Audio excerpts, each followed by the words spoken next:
마지막으로 제가 여러분들한테 지지난번 계속해서 이제 사기 속에 나오는 재미난 에피소드들을 제가 전해드리고 있잖아요. 그래서 우리 그 술자리로 재구성해보는 유방 일대기도 이제 강의를 했고, 그래서 이번 달에 뭘 할까 고민을 하다가 사기 속에 나오는 동식물 이야기 좀 해보자. 그런 생각이 들었어요, 이제. 그래서 자료를 찾아보니까 뭐 많습니다. 그러니까 예를 들면은 그 하나라 임금인 우임금이 구주를 개통을 하잖아요. 천하를 다양한 형태로 구역을 나눠 가지고 9개 큰 주로 나눕니다. 사기에 보면 이 구주에서 나는 산물들 기록이 돼 있어요. 그래서 뭐가 많이 나오고 그러다 보니까 자연스럽게 동식물 이야기는 나오게 돼 있고, 그 다음에 화식열전에 보면 또 경제구역이 나옵니다. 사화천이 놀랍게도 중국을 2100년 전에 경제로 구역을 나눕니다. 그러다 보니까 이 구역에서는 또 뭐가 많이 나오고 또 뭐가 특산물인가라는 기록이 나오죠. 그래서 자연스럽게 또 동식물 얘기가 나오더라고요.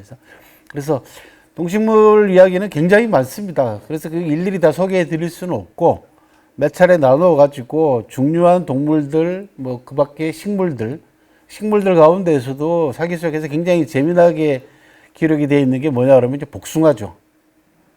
복숭아는 이광이라고 하는 장군을 추모하기 위해서 속담을 인용을 했지 않습니까? 돌이 부른 하자성에 복숭아 나무하고 자두나무는 말이 없지만 그 아래로 절로 길이 난다라고 하는 그런 이야기가 있는가 하면, 사기에는 직접 기록이 되어 있지 않습니다만은 안영 있죠. 그죠? 제나라 재상이었던 안영이 복숭아 2개로 3명의 장사를 죽이는 이도살 삼사라고 하는 또 유명한 고사가 남아 있어요. 그래서 중요한 동물 몇 종류하고 그 다음에 식물이나 나무들을 몇 종류 해가지고 한 2-3차례 정도 하면은 대체로 정리가 되지 않을까 싶습니다. 오늘은 동물 가운데서도 가장 신성한 동물인 이제 용 이야기를 하고, 다음에는 제가 이제 사기의 개 얘기가 꽤 나와요. 그죠? 개새끼도 나오고, 그죠? 사마상녀의 별명 어렸을 때 이름이 견자였지 않습니까? 강아지였지 않습니까? 그 다음에 이제 이사가 출세를 하기 위해서 그 곳간에 사는 쥐새끼하고, 그죠? 오물 속에 사는 쥐새끼하고의 처지를 비교하는 장면이라든지, 그 다음에 장탕이라고 하는 유명한 홍미가 어린 날 자기 집안의 물건을 훔쳐먹은, 고기를 훔쳐먹은 쥐새끼를 키워코 잡아가지고, 신문을 가하고 조사를 하고 조서를 써가지고 책형이라고 해가지고 땅바닥에다 내팽개치는 벌로서 죽인 그런 아주 유명한 어릴 때 일화가 있어요. 이 유명한 나중에 법률 전문가가 됩니다. 이 장탕이라는 사람이. 그러다 보니까 이제 쥐 얘기가 나오고 개 이야기가 많이 나옵니다. 복날 이야기도 나오고, 그 다음에 제가 개에다가 주목을 하게 된 가장 큰 그 계기는 그 아오라고 하는 개 때문에 그렇습니다. 아오. 한자로 오라고 씁니다. 그러니까 사나운 개를 풀어가지고 조첸과 누군가를, 조돈이군요. 조돈을 죽이려고 했던 진나라 영공이라는 사람이 있었어요. 근데 제가 TBS에서 중국에 여행을 갔을 때 짱아오라고, 서장 지역에서 나오는 아오라는 개가 있습니다. 이 개가 얼마나 무서운지, 사자하고 싸워도 이긴다라고 하는 개입니다. 그래서 사기 속에 나오는 그 아오라고 하는 그 개가 그 개였어요. 그래서 이게 실제로 존재했던 개구나. 그래서 개 기록을 쭉 검토를 해보니까 개 얘기가 꽤 많이 나옵니다. 제일 유명한 게 여러분들도 잘 아시는 상가지구죠, 그죠? 공자님 보고 상가집 개라고 지금까지 번역해왔던 요때 개도 나옵니다.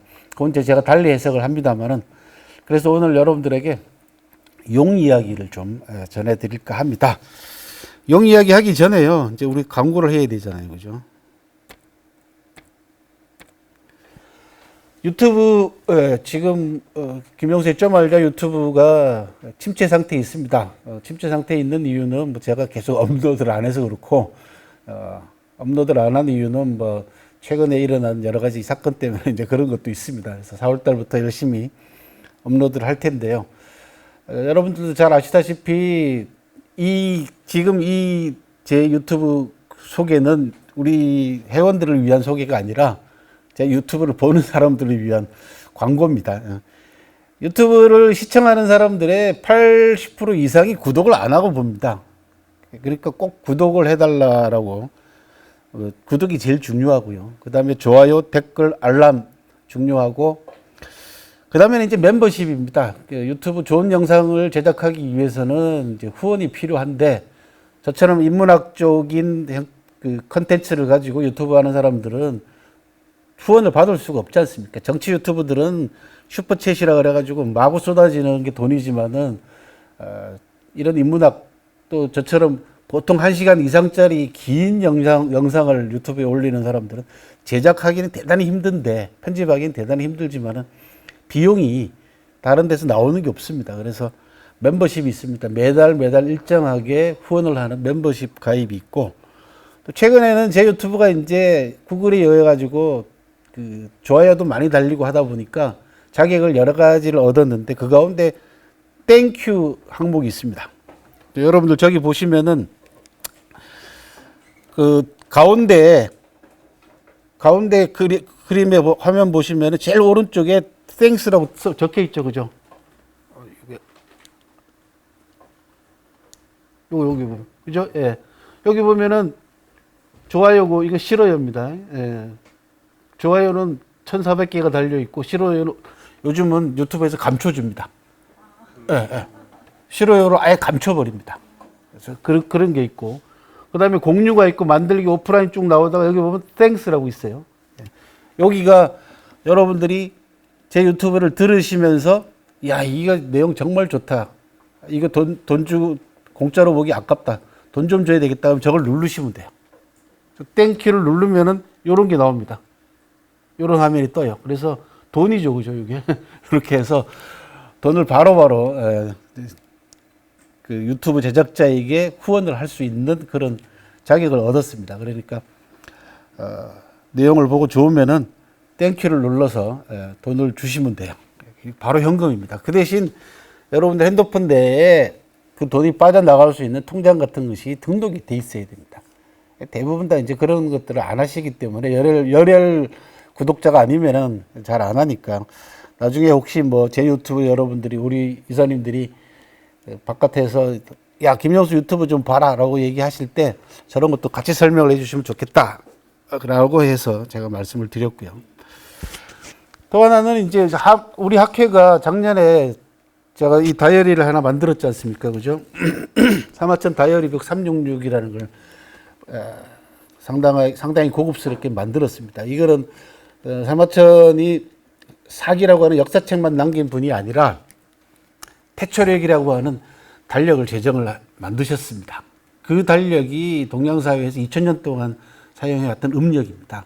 실제로 음력을 만드신 분이에요, 사마천이. 천문학자이기도 했습니다, 역사가이자. 그래서 오래전부터 제가 사마천을 기리기 위해서 다이어리 하나 만들어야 되겠다라고 이제 마음을 먹고 있던 차에 코로나 때문에 시간이 많이 생겨서 작년 한 해 동안 제가 열심히 여기 디자인까지도 다 제가 다 했어요. 안에까지 싹 디자인을 해가지고, 마침 우리 그 학회 이사님 가운데 한 분인 이성문 변호사님께서 거금을 또 이제 제작비를 후원을 하셨어요. 그래서 다이어리를 만들어서 수익도 좀 냈고, 또 요 다이어리는 보시면은 세종텔레콤이라고 이렇게 금박으로 박혀 있습니다. 세종텔레콤의 회장님께서 특별히 첨부를 주문하셨어요. 그래서 그 회장님 인사말도 안에 들어가 있습니다. 이게 보시면 이제 한번 보여드릴게요. 여기 그냥 넘어가고요. 여기 보시면은 세종텔레콤의 다이어리입니다. 이게 첨부를 주문을 하셔가지고, 기본 단위가 이제 주문이 첨부가 기본 단위입니다. 전부 올칼라판이 되다 보니까, 그리고 제일 첫 페이지에 이제 세종텔레콤 회장님의 인사말이 들어가 있습니다. 그래서 공공기관이나 기업하시는 분들이 연말에 비싼 돈 들여가지고 잘 쓰지도 않는, 우리 김강남 이사님 말씀에 따르면은 그래 스매끼리 같은 거 주지 말고 공공기관에서 아직도 여전히 스매끼리를 주더라고요. 보니까 선택학기 같은 거 주지 말고 저런 거 좀 고급스럽게 선물하면 어떻겠냐 그런 아이디어를 내셨어요. 그래서 그게 그러면 한번 영상으로 만들어 가지고 한번 홍보를 좀 해야 되겠다라고 해서 만든 겁니다. 예, 그래서 주변에 이제 공공기관에 근무하시는 분이나 충분히 저거를 이제 제작해서 연말이나 이럴 때 선물을 돌릴 수 있을 만한 힘이 계시는 분이 계시면 한번 권해드리길 바랍니다. 그리고 기업도 이게 너무 혼자서 전부 제작비가 한 2천만 원 가까이 드니까 너무 부담스럽다 하면은 두 군데, 세 군데가 합쳐서 하십시오. 그럼 다 이제 이게 이름 다 넣어드릴 수가 있으니까. 기본 틀이 만들어져 있어서 첨부 단위로는 언제든지 제작을 할 수가 있습니다. 그래서 그런 부분을 좀 홍보하십사 그렇게 말씀을 드리기 위해서 잠깐 소개를 해드렸습니다. 자, 용 이야기로 넘어가겠습니다. 중국 사람들은 자기들 스스로를 용지 전인이라고 합니다. 용의 후예라는 뜻입니다. 그래서 용의 나라죠, 그죠? 중국이. 그래서 그러다 보니까 중국 각지에 유적이나 유물이나 또는 뭐 궁궐이나 사당이나 무덤 가보면 다 용이죠, 그죠? 죄다 다 용입니다. 그래서 오늘 중국의 용들을 쭉 좀 구경을 시켜드리고 사기 속에 나오는 용 기록들을 한번 보도록 하겠습니다. 용이라는 한자가 각골무부터 시작해가지고 금문에 저렇게 변형이 되어 왔습니다. 잘 보시면은 형구, 형틀이죠. 처형을 하거나 벌을 줄 때 쓰는 형구를 뜻하는 게 매울 신자입니다. 원래 신자가 원래 형틀이 형구라는 뜻이에요. 그래서 두 번째 글자를 잘 보시면은 용 입이 있죠, 그죠? 아래쪽에 입입니다. 그 입 위에 서 있는 글자 모양이 매울 신자 모양이에요. 그래서 매울신으로 파충류의 무서운 입을 표시하고 이게 생긴 게 꼭 아나콘다나 무슨 뭐 코모도 왕도마뱀 가운데 코모도라는 도마뱀이 있나 봐요. 그죠? 그렇게 생겼다고 얘기를 합니다. 그러던 것이 점차 신성화됩니다. 여러 동물들의 특징을 전부 다 이 용에다 갖다가 집중시킵니다. 그래서 보시면은 이렇게 근문에서는 저렇게 이제 용자가 이제 변해 나가는 과정입니다. 신격화를 시켜요. 신격화를 시키다 보니까 머리는 사자머리라고 하는 설도 있고 뱀머리라고 하는 이야기도 있고 오른쪽에 이제 좀 있으면 보여드릴게요. 그죠? 요거 보시면 그죠? 낙타의 머리라고 얘기하고 얼굴은 사자라고 얘기하는 사람도 있고 뭐 별의별 얘기들이 많습니다. 하여튼 이상한 형태들이 다 집중이 됩니다. 그 다음에 돼지 코에 토끼 눈에 영주털에 사슴뿔에 소의 귀에 뱀의 목에 어쩌고 저쩌고 쭉 나오잖아요. 그죠? 이게 여러 가지 설들이 많습니다. 오랜 세월 동안 거치면서 그래서 상상 속의 동물인 용이 하나 탄생을 했고 중국 사람들이 이 용을 자기네들의 상징처럼 모시게 됐습니다. 요 가운데 재미난 게 이제 용털이죠, 저게. 딱 두 가닥입니다. 용 수염은 두 가닥밖에 없어요. 영주털이라고 하는 두 가닥밖에 없는데, 전설에 따르면은 동물들이 다 수염 자랑을 했답니다. 누구누구 수염이 제일 용하냐 해가지고 수염 자랑을 했는데, 용의 수염은 잡았다가 탁 놓으니까 제자리로 돌아가더라는 거죠. 거기서 나온 단어가 용수철이라는 겁니다. 들어보셨죠, 그죠? 용수철 우리가 쓰잖아. 되게 용수철이 도대체 어디서 나온 단어인가, 어원이 뭔가 이렇게 얘기를 하는데 가장 유력한 설이 바로 그거예요. 용의 수염은 잡았다가 당겼다가 아무리 길게 당겨도 탁 당겨지는데 놓으면 제자리로 탁 돌아간다라고 해서 용수철이다라고 하는 그런 이야기도 있고요. 고고학 발굴에 따라 가지고 용의 실체가 중국 사람들이 하나둘씩 확인됐다라고 얘기를 합니다. 지금 보고 계시는 게 아래쪽에 보고 계시는 게 신석기 시대 때의 무덤이에요. 무덤인데 조개 껍질로 가운데 보면은 이제 시신이 있고, 그죠? 해골이 있고, 좌우로 좌청룡 500호를 만들어 놨어요. 조개 껍질로. 요게 6,000년에서 8,000년 정도 전의 걸로 이제 추정을 하고 있습니다.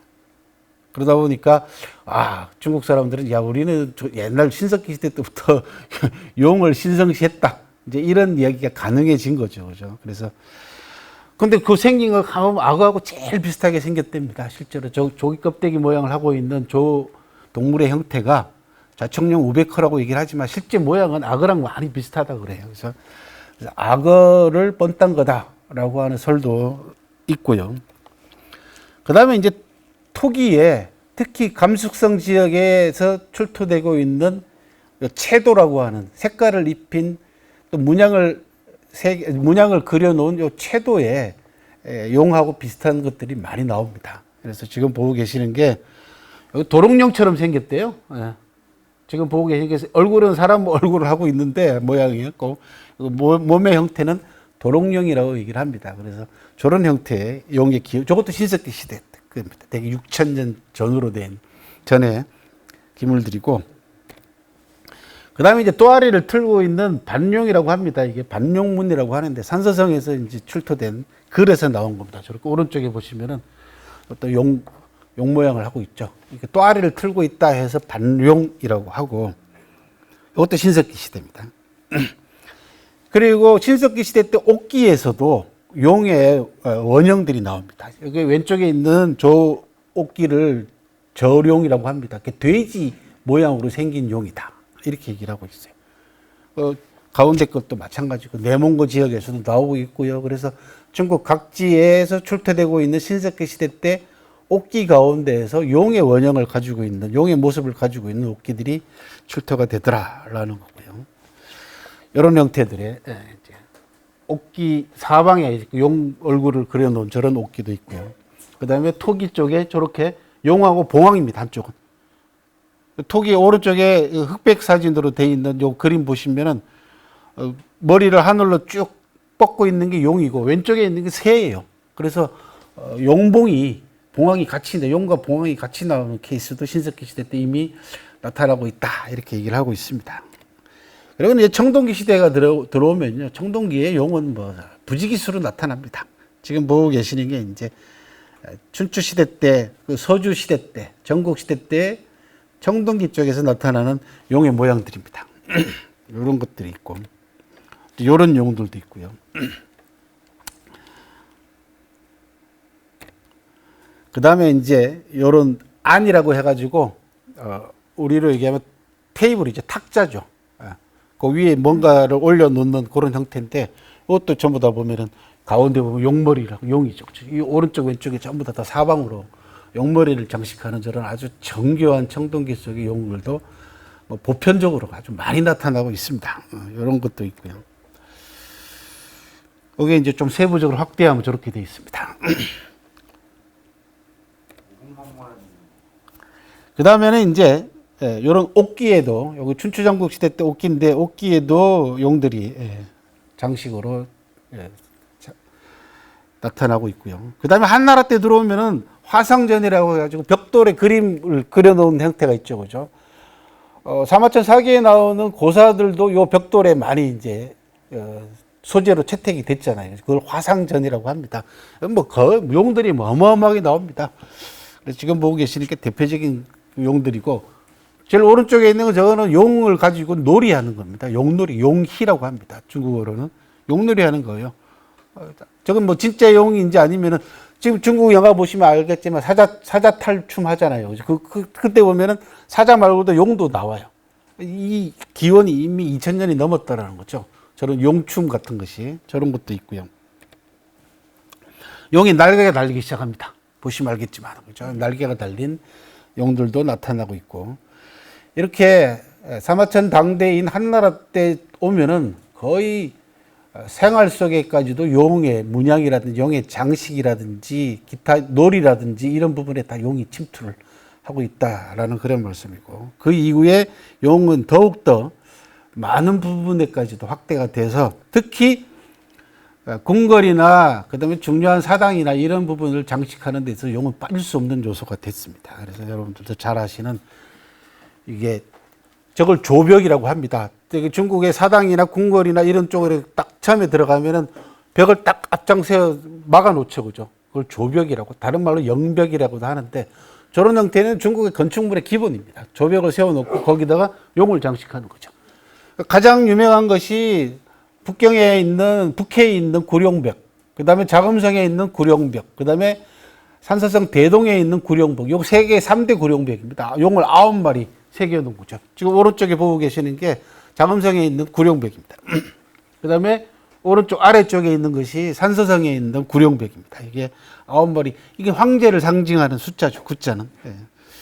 그런데 대동에 있는 저 구룡벽은 황제가 아닌데도 불구하고 왕인데, 황제 일족인데 참남되게도 9개 용을 사용한 구룡벽을 만들었어요. 그래서 나중에 비난도 있고 하는데 다행히 없어지지 않고 남아 있습니다. 여기는 명 13능 가운데 하나인 정릉이라는 곳인데, 이게 이제 무덤 쪽 또는 비석이나 이런 쪽에도 용이 이제 차용되는 그런 모습들을 보실 수가 있고요. 요거 이제 이원에 가면은 볼 수 있는 용입니다. 이쯤 되면 이제 용이 거의 중국의 전형적인 모습으로 나타나게 되고, 그 다음에 이제 자금성 내에 들어가면요, 예, 모든 부분들이 전부 다 용으로 이제 장식이 됩니다. 지금 보고 계시는 게 정대광명이라고 해서 건천궁에 있는 황제가 앉던 자리입니다. 여기가 전부 다 자세히 보이지는 않습니다만은 뒤에 나와 있는 병풍처럼 생긴 것부터 시작해가지고 천정이나 모든 부분들이 거의 대부분 다 용 모양으로 용 도안으로 돼 있어요. 그리고 들어가는 입구의 문에 저런 용 장식부터 시작해서 요 오른쪽에 속조로 이루어진 저 용 대가리들은 물바지예요. 비가 많이 오면은 물이 내려오는 데가 있어야 될 거 아니에요. 저 소나기 쏟아져가지고 비가 내려오면 저 용의 입을 통해가지고 물이 흘러내리는데 장관입니다. 저게 진짜로. 그래서 물바지로 저렇게 용 머리를 장식을 하기도 했고, 그 다음에 이제 건물로 올라가는 계단 가운데 쪽에 이제 용 장식이 또 화려하게 저렇게 장식이 이루어지고 있고, 그 다음에 이제 건축물 문이에요. 문에 죄다 다 용이죠. 그죠? 전부 다 용입니다. 정확하게 통계가 안 나와 있습니다. 자금성 내에 9,995칸인가 이렇게 된다고 하는데, 건축만, 집만, 용이 한 5만 개 정도는 되는 걸로 이제 추정을 합니다. 대략. 그러니까 저도 가서 보면은 죄다 다 용이에요. 예, 용이에요. 그죠? 이 전부 다 용, 다 자금성의 건축물 문을 장식하고 있는 용 장식들입니다. 그 실제로 건박을 또 입혔어요. 하도 사람들이 만져가지고 뺀질뺀질 다 달아서 그렇지 용투성입니다. 여기는 공자님의 사당인 공묘입니다. 곡부에 가면은 삼공이 있죠, 그죠? 공자님하고 관계되어 있는 유적이 삼공이라고 합니다. 공자가 들어가는 세 개의 공이죠. 하나는 공자님 사당인 공묘, 그 다음에 공자님이 살던 옛날 집인 공부, 그 다음에 공자님 무덤인 공림, 이렇게 되어 있습니다. 그러니까 여러분들이 그 중국 사람들이 무덤을 얘기를 할 때 대부분 다 이제 묘, 그죠? 일반인들은 묘 이렇게 얘기합니다. 그보다 조금 높은 거는 총, 그 다음에 능 이렇게 얘기하잖아요, 그죠? 능, 총, 묘 이렇게 얘기를 하는데, 어느 쪽도 해당되지 않은 신성한 인물을 얘기할 때는 수풀림자를 씁니다. 공림. 그 다음에 맹자무덤 맹림. 이렇게 림자를 가끔 쓰기도 합니다. 이 공자의 사당인 공묘 대성전 기둥이에요. 돌기둥입니다. 대리석 기둥입니다. 기둥에 장식되어 있는 용이 저렇게 장엄하게 장식이 되어 있습니다. 그 다음에 이제 위에, 대성전 위에 건축물 천정입니다. 그것도 전부 다 용입니다. 저 장식되어 있는 게. 이렇게 중국 사람들은 자기들 생활 속에, 그 다음에 자기들 관념 속에, 그 다음에 신앙 속에, 민간 신앙 속에 이런 쪽에다가 늘 용을 신성시 해왔고, 그러다 보니까 자기들 스스로를 용의 전인이다, 용의 후손이다, 후예다라고 얘기를 하고 있습니다. 그래서 중국을 상징하는 동물은 상상 속에 용이 상징적인 동물이 됨으로써 오히려 더 신비감을 더해준 거죠. 그죠? 지구상에 실존하지 않는 상상 속의 동물을 하나 만들어냄으로써 사람들에게 더 신비감을 주게 되고, 그것이 중국 사람들이 어려운 일이나 힘든 일이 있을 때 하나의 이데올로기 비슷하게 작동을 함으로써 중국 사람들을 또 뭉치게 만드는 요인이죠. 늘 하나의 국가가 그 자국의 국민들을 단합시킬 때는 늘 이데올로기로 작동을 시키지 않습니까? 그게 가장 대표적인 게 애국, 그죠?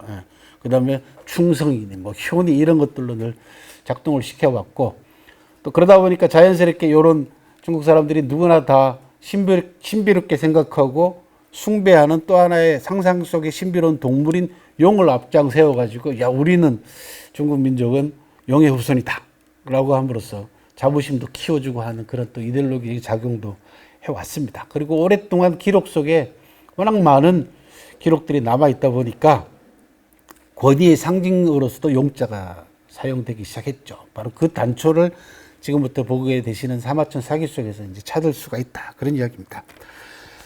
사마천도 용하고 뗄래야 뗄 수 없는 사람입니다. 왜? 사마천이 태어난 곳의 별칭이 용문이죠. 네. 여기 용문입니다. 사마천 고향에 가시면은 사마천 고향에서 저 황하를 건너서 저 철로를 건너가게 되면 철교를 건너가게 되면 산서성입니다. 그러니까 섬서성과 산서성을 가르는 경계가 황하입니다. 그리고 그 경계선상에 있는 사마천 고향 마을에 흐르고 있는 저 황하의 줄기 요 지점을 용문이라고 부릅니다. 잘 아시다시피 뭐 제가 늘 강의 때 말씀을 드리잖아요. 여기 이쪽에 용문에 사는 잉어가 상류 쪽으로 거슬러 올라가게 되면은 용으로 바뀐다 해서 등용문이라고 하는 유명한 단어를 만들어내는 그런 장소이기도 합니다. 그래서 우스갯소리를 제가 늘 그러잖아요. 우리 때는 한참 학원, 입시학원 이런 가운데 제일 많았던 게 등용문 학원이잖아요. 그렇죠? 요즘은 많이 없어졌습니다만 등용문 학원 원장들이 그 어원은 알고 쓰는지 맨날 웃으면서 제가 그런 얘기를 한 적이 있는데 바로 여기가 등용문의 현장이고 그래서 광말약이라고 하는 유명한 중국의 학자이자 시인이자 문학가이자 소설가이자 역사의 학자였던 광말약이 사마천을 찬양하는 시 속에 용을 낳았다라고 하는 그런 이야기를 한 적이 있습니다. 그래서 인중용이라고 합니다. 사람 가운데 용이 하나 탄생했구나. 사마천에 붙이는 별명입니다. 인중용은.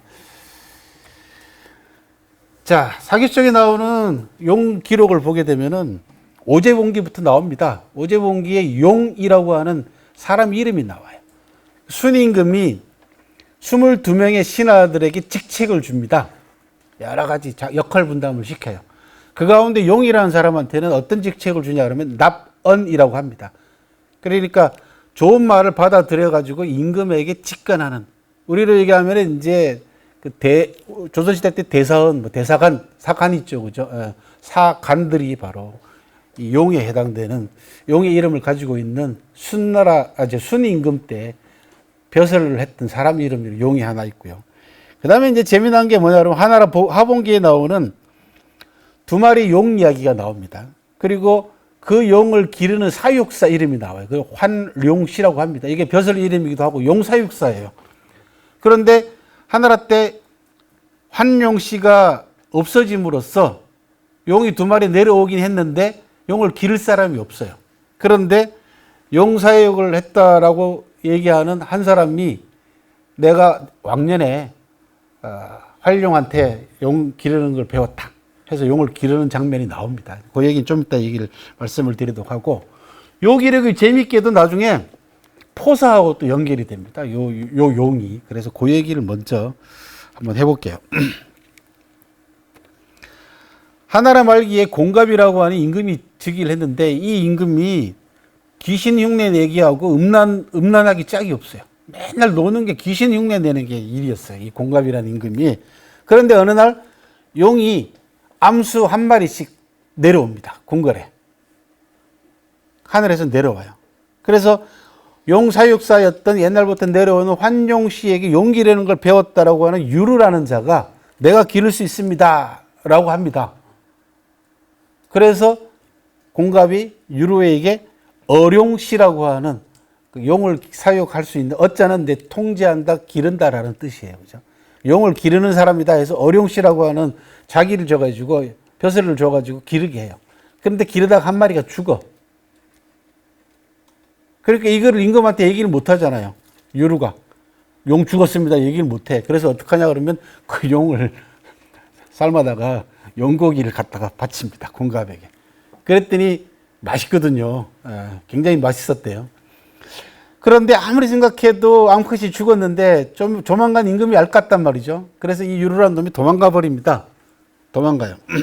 그런데 그 공갑 당시에 두 마리 용이 하늘에서 내려올 때 뭐라고 얘기하면서 내려오냐면 우리는 포라고 하는 나라의 군주다.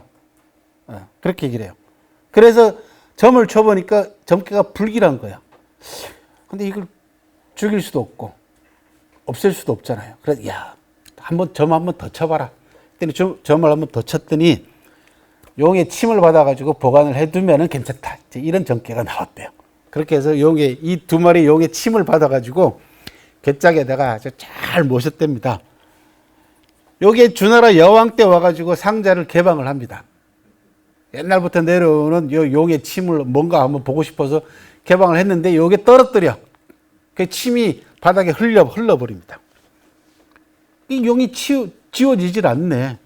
그래가지고 궁녀들을 발가벗겨가지고 외칩니다. 그 침과 동시에 뭐가 생기냐 그러면 검은 자라가 한 마리로 바뀌어버립니다. 이 자라가 막 궁궐을 뛰어다녀. 그러니까 여왕이 궁녀들을 미신이겠죠, 그죠? 고함을 지르게 하는데 내쫓아버리려고 꼭 발가벗겨가지고 고함을 지르게 했대요, 그죠? 그러다가 어린 궁녀 하나가 7살 난 계집 궁녀 하나가 그 침을 밟아. 흘린 침을 밟았더니 15무렵에 남자하고 관계도 하지 않았는데 임신을 합니다. 임신하니까 이거는 불길한 징조다 해서 임금이 애를 갖다 버려라. 이렇게 얘기를 하죠. 그 갖다 버린 애를 두 부부가 죽게 됩니다. 죽어서 기르게 되는데 그 사이에 무슨 일이 있었냐 그러면 민간에서 떠도는 노래 가운데 하나가 삼뽕나무로 활을 만들고 뭘로 화살을 만들어 가지고 어쩌고저쩌고 해서 불길한 노래가 막 떠돌아요. 그랬더니 요 임금이 삼뽕나무 가지고 화살을 만드는 사람이 있으면 전부 다 잡아다 죽여라 이렇게 얘기를 해요. 그래서 다른 기록에 따르면 부인은 잡혀가요. 요 부부가 삼뽕나무를 가지고 활을 만들어 가지고 팔던 사람이에요, 부부가. 그런데 자기네들은 두 부부는 자기들한테 사살 명령이 내린 줄 모르고 활을 팔러 나왔다가 부인은 잡혀가고 남편은 도망갑니다. 도망가다가 버린 이 여자아이를 데려다 기르게 됩니다. 그리고 이 부부 또는 이 남편이 도망간 곳이 포라는 곳이에요. 그러니까 옛날에 용 두 마리가 내려와가지고 우리는 포라고 하는 나라의 임금이다라고 얘기를 했다는 거 아니에요. 후대에 한참 년 지난 다음에 주나라 때 와가지고 이 부부에 의해 가지고 여자애가 포라고 하는 나라로 가서 길러지게 됩니다. 그 애가 포사예요. 그런데 이 포나라의 군주가 주나라 임금한테 밉보여 가지고 주나라 임금이 군대를 동원해 가지고 포를 공격하려고 하니까 살아남기 위해서 이쁘게 자란 이 여자애를 주나라 유왕에게 바칩니다. 그 당시에 이제 유왕 때예요. 그리고는 유왕이 포사를 보고는 헐딱 반하죠, 그죠? 그게 여러분들도 잘 아시는 포사가 포로부터 바쳐진 후궁인데 와가지고 유왕의 사랑을 독차지하게 되고 태자도 폐위하게 되고, 그죠? 황후도 내쫓아 버립니다. 그런데 포사가 유일하게 주 유왕에게 마음에 들지 않았던 부분이 뭐냐면 웃질 않아. 그죠? 너무 잘 아시죠, 그죠? 그래서 포사를 웃기는 사람에게는 천금으로 상을 주겠다 해서 천금매소라고 하는 유명한 사자성어가 나오지 않습니까? 천금으로 웃음을 사다. 또는 일소천금이라고 하죠. 한 번 웃음이 값이 천금이다 라는 거죠. 그 어떤 놈이 엉뚱한 놈이 봉화불놀이를 제안하지 않습니까? 아무리 해도 안 웃기니까 봉화를 한번 피워보시죠. 왜? 봉화를 피우게 되면 적군이 쳐들어오니까 주변에서 제후의 나라들이 군대를 막 몰고 들어올 거 아니냐. 그래서 오늘날 그 서안 그죠? 화천궁 있는 쪽이 뒷산이 여산이라는 곳입니다. 여산에다가 봉수대에 올라가서 포사하고 유왕이 봉화불을 피우죠. 그랬더니 제후들이 이 주나라 왕실의 천자가 공격받는구나 해서 군대를 몰고 막 쫓아왔는데 보니까 아무도 없더라는 거죠. 그 모습을 본 포사가 웃었다는 거 아닙니까? 그랬더니 유왕이 포사가 한번 웃는 모습을 보고는 뭐라고 감탄을 했냐 그러면 포사가 한번 웃으니 눈썹이 모두 다 살아나는구나 그러면서 너무너무 좋아했다는 거죠. 저는 요 대목에서 늘 뭐라고 해석하냐 그러면 포사가 왜 웃었을까? 그 어이가 없어서 웃었다. 어? 나 한번 웃기려고 그죠? 우리 전라도 사투리로 별 연병을 다 한다. 이제 이거죠. 쉽게 얘기하면은. 그래서 하도 어이가 없어서 웃었던 것 같아요. 피식 웃었겠죠. 웃다 보니까 내가 왜 웃지? 그래서 깔깔깔대고 웃었다는 겁니다. 그리고는 그 장면이 좋았던지 유왕이 계속해서 심심하면 붕어불 놀이를 한 거죠. 이 이야기가 유럽으로 건너가서 그죠. 이솝우화의 늑대와 양치기로 변형이 됐다. 그런 이야기를 웃으면서 말씀을 드렸죠, 그죠. 그랬더니 진짜로 믿는 분이 계셔요, 그거를. 그때 나오는 게 용하고 관계되어 있는 재미난 사기의 기록입니다, 그죠. 두 마리 용이 침하고 관계가 되죠. 진시황 본기에 보면은 벽옥을 진 누군가가 조룡이 금년에 죽는다라고 하는 예언을 하는 장면이 나옵니다. 이때 조룡을 임금으로 제왕으로 봅니다. 그래서 진시황의 죽음을 암시한 대목 가운데 할아버지 조자에 대해 용용자가 나와가지고 조룡이라는 단어가 나오고, 그 다음에 꿈에 진시황이 해신하고 바다의 신하고 싸우는 장면이 나왔더니 그 꿈을 해몽하는 박사 하나가 해몽에 따르면은 교룡으로, 물의 신은 대개 교룡으로 변화해서 상대편을 해치거나 큰 파란을 일으키는 경우가 많다라고 할 때 교룡이 나옵니다, 저게. 그래서 진시황이 그 해몽을 듣고는 바닷가로 나가가지고 대어 사냥, 큰 물고기 사냥에 나섰다라고 하는 기록이 나옵니다. 그래서 우리가 제주도 갔을 때 그 기억나시죠, 그죠? 서복기념관 가셨잖아요, 그죠? 이 서복기념관에 가면 진시황이 저 바다에 대어하고 싸우는 장면인데 용으로 그려놨어요. 저거를, 그죠? 용으로 해석을 한 거죠. 교룡으로 본 겁니다, 쉽게 얘기하면은. 그 다음에 항호본기에 보면은 홍문연에서 유방이 보여준 태도를 보고 범증이 유방이 옛날하고는 많이 달라졌다. 그러면서 용과 호랑이를 얘기를 합니다. 마치 용호 같다라고 얘기를 하죠. 옛날에 얼마 전까지만 해도 유방은 맨날 술이나 좋아하고 여자만 밝히던 호주색하던 자였는데 리더가 되고 난 다음부터는 완전히 모습이 바뀌었다라고 하면서 용과 호랑이를 언급한 대목이 있고요. 그 다음에는 이제 가장 오늘날에 많은 영향을 미친 것이 유방에 대한 표현입니다. 유방의 고조본기에 보면은 유방의 어머니가 천둥 번개 치는 날 큰 연못가를 거닐다가 교룡이 자기 몸에 올라타는 그런 체험을 하고 난 다음에 유방을 임신했다. 바람 핀 거죠, 쉽게 얘기하면. 그죠? 바람 핀 건데, 이렇게 신성화 시킵니다. 그때 교룡이라는 단어가 나오는데, 바로 뒤에 이어서 사마세는 뭘 기록했냐 그러면 유방의 얼굴이, 콧날이 어떡하고 이마가 튀어나온 것이 용안이다. 용안이라는 단어가 저기 나옵니다. 저 단어 때문에 훗날 임금의 얼굴을 용안이라고 얘기했죠. 그죠? 용안이라고 하고, 임금이 입는 옷을 용포 또는 골용포라고 합니다. 그리고 유방이 술 먹고 취하면은 맨날 우통 벗고 자빠져 잤대요.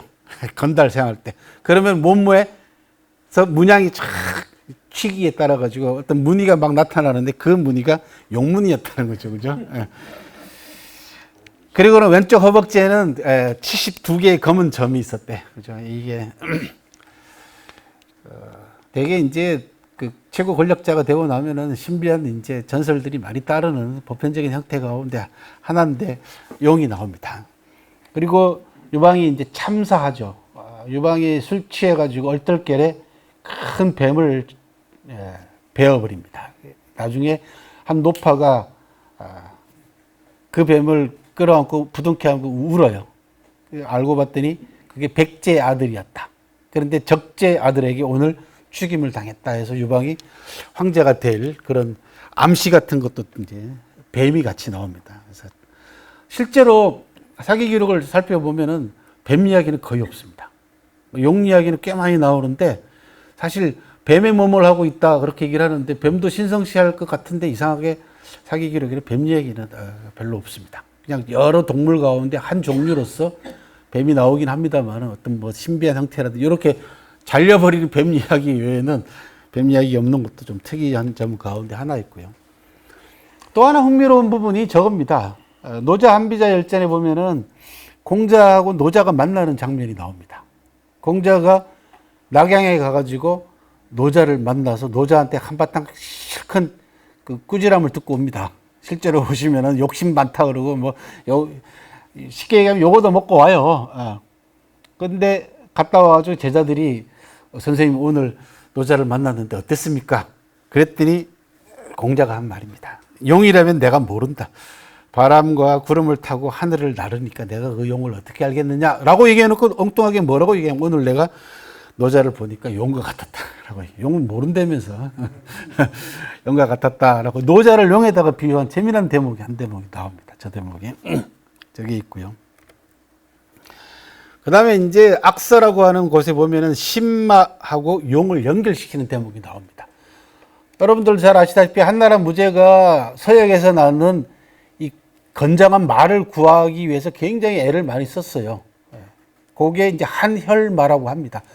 붉은 땀을 흘리는 피처럼 붉은색의 땀을 흘리는 말을 한혈마라고 하거든요. 그죠? 그게 다른 말로는 신마라고 하고 마침 그런 신마는 용이 있어야만이 어울린다라는 대목이 나와요. 저 악서에. 그래서 용과 말이 이제 같이 등장하는 기록이 있고요. 그 다음에 청관서에 보면은 창룡이라는 단어가 나옵니다. 이 창자는 이제 푸른 말이 청룡하고 이제 연결되는 건데, 그래서 봉선서에 보면 제사를 봉선서는 역대 제왕들의 제사에 대한 기록이거든요. 그 가운데 한나라 무제의 기록이 거의 태반을 차지하고 있는데 자연스럽게 제사하고 관계가 되다 보니까 용들 이야기가 많이 나옵니다. 그래서 황룡, 흑룡, 청룡, 그 다음에 용수염 이야기도 나옵니다.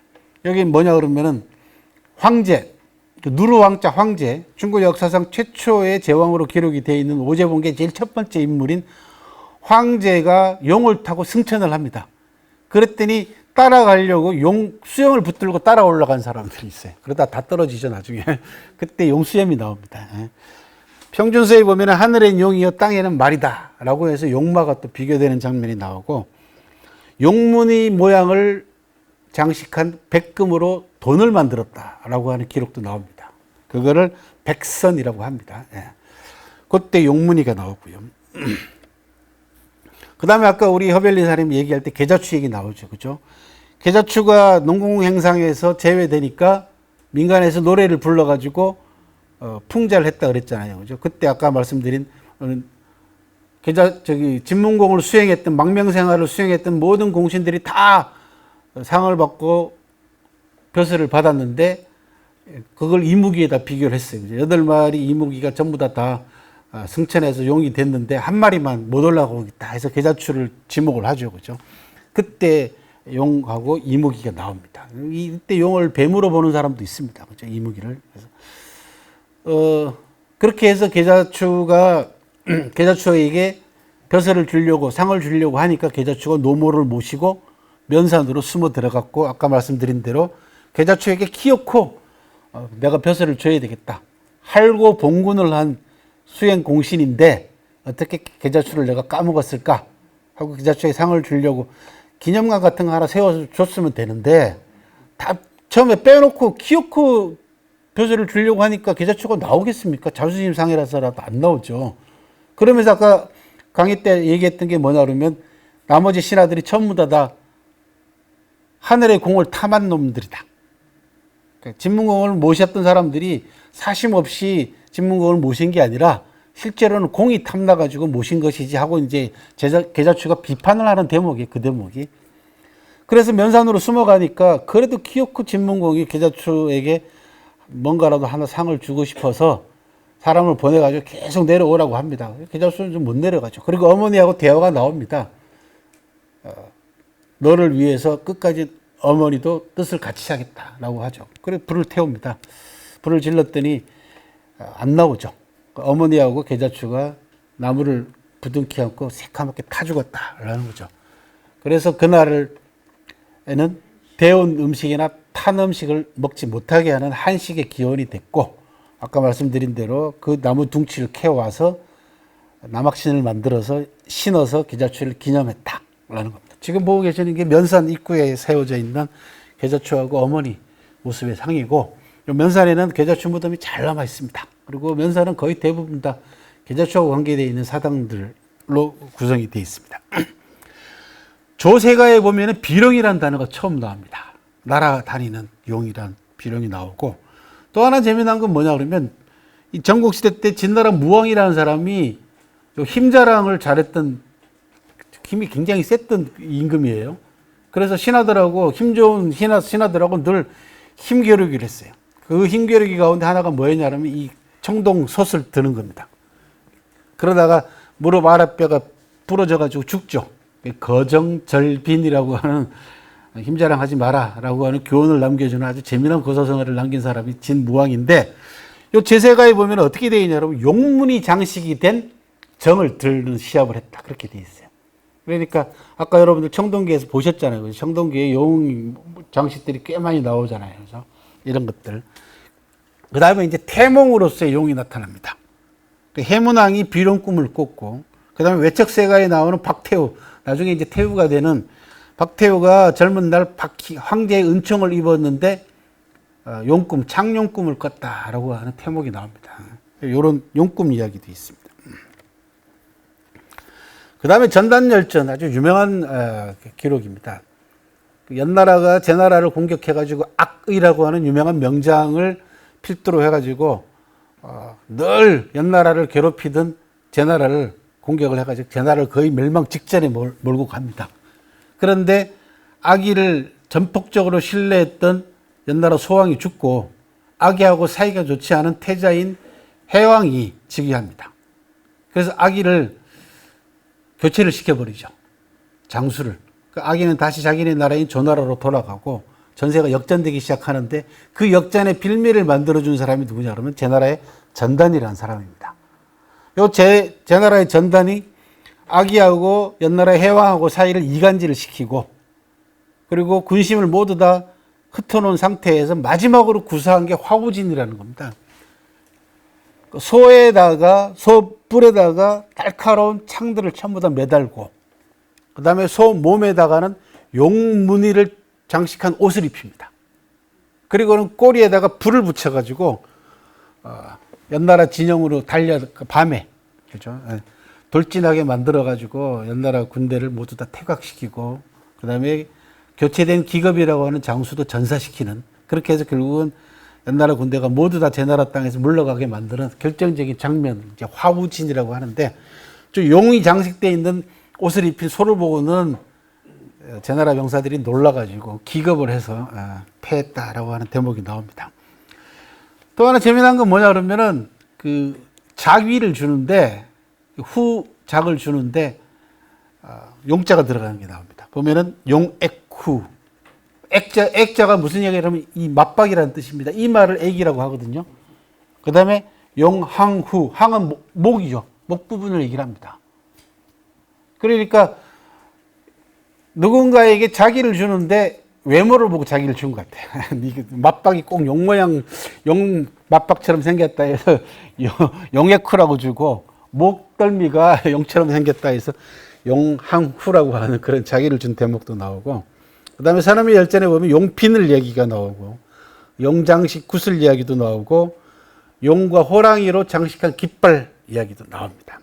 그 다음에 사마상야 열전에는 사마상야의 작품들이 많이 기록이 되어 있는데 자연스럽게 이제 사마상야의 자허부를 비롯해가지고 사마상야의 문장들은 굉장히 판타스틱합니다. 굉장히 환상적인 기록들이 많이 나옵니다. 그러다 보니까 전설 이야기도 많이 나오고 신화 이야기도 많이 나오다 보니까 자연스럽게 용 이야기가 많이 나오고 6마리 용을 타고 그런 얘기도 나오고 응룡이라는 기록도 나오고 정룡이 처음 나옵니다. 청룡 기록도 나옵니다. 그 다음에 해남 형산열전에 보면 구릿빛 용의 형상 이런 대목도 나옵니다. 이 그림이 화우진 전단의 화우진 그림이고 오른쪽은 전단의 화우진에 의해 가지고 완전히 박살이 난 제나라 군영의 모습을 나타낸 조형물입니다. 그 다음에 이제 사람 이름 용들이 나오죠. 그죠? 아까 말씀드린 오제봉기에 나오는 용, 납관에 임명된 용이 있고 그 다음에 진나라 장수인 용저라고 하는 이 인물은 굉장히 많이 나옵니다. 사기에 어마어마하게 수십 군데 나옵니다. 왜냐하면 이 초안쟁패 때 이 용저하고 싸운 기록들이 꽤 많이 나오다 보니까 용저가 많이 나오고 용고라는 인물도 있고 그 다음에 공선용이라고 하는 제자백가의 가운데 명가의 대표적인 인물 백마 이야기 있죠. 그죠? 예, 흰 말은 말이 아니다라고 하는 견백동이라고 하는 아주 재미난 궤변을 늘어놓은 궤변학자인 공선용도 있고 관용봉, 그 다음에 감룡, 총룡 이런 인명의 용자가 들어간 게 사기에 보이고 지명에는 꽤 많이 나옵니다. 용이라고 하는 아예 지명이 있고 용문, 용문산, 용탈현, 용성, 봉용 이런 지명들이 있고 기타 용연이라고 해서 천자가 타는 수레입니다. 수레 이름이죠. 용장식이 돼 있었겠죠. 그죠? 요 한나라 벽돌 그림에 보면은 용 세 마리가 이끄는 수레 모양이 직접 나옵니다. 실제로. 그래서 한나라 황제들이 용으로 장식된 수레를 탄 것 같습니다. 용대, 용연이라고 하는 무기도 있고요. 그다음에 용천령이라고 하는 저 남월 쪽의 왕인 위타에게 벼슬을 줬는데 용천령이라고 하는 벼슬을 줬다고 합니다. 보시다시피 사기 속에도 용 기록이 꽤 많습니다. 이 밖에도 뭐 여러 군데 용이 많이 나오긴 합니다만 이 정도로 한번 제가 정리를 해봤고요.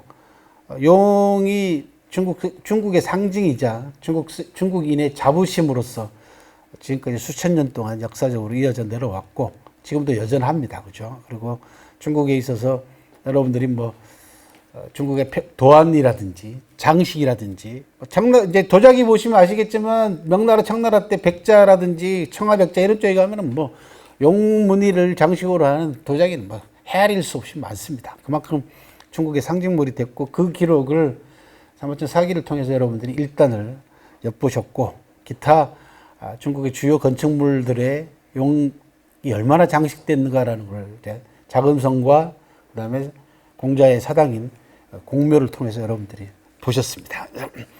우리나라에도 뭐 용의 영향이 꽤 많지 않습니까? 그죠? 우리도 용꿈 꾸면은 뭐 어쩌고저쩌고 태몽이기도 하고 또는 뭐 복권을 사라기도 하고 그런 얘기를 많이 하듯이 용에 대한 신비감은 동양사회에서 특히 한자 문화권에 있어서 용은 다 공통된 신비로운 존재로 인식이 돼 있고 그 가운데서도 중국이 가장 뭐 오리지널 중국이라고 하니까 오늘 여러분들에게 사기 속에 나오는 용 기록을 가지고 중국의 용에 관한 이야기를 좀 말씀을 드렸습니다.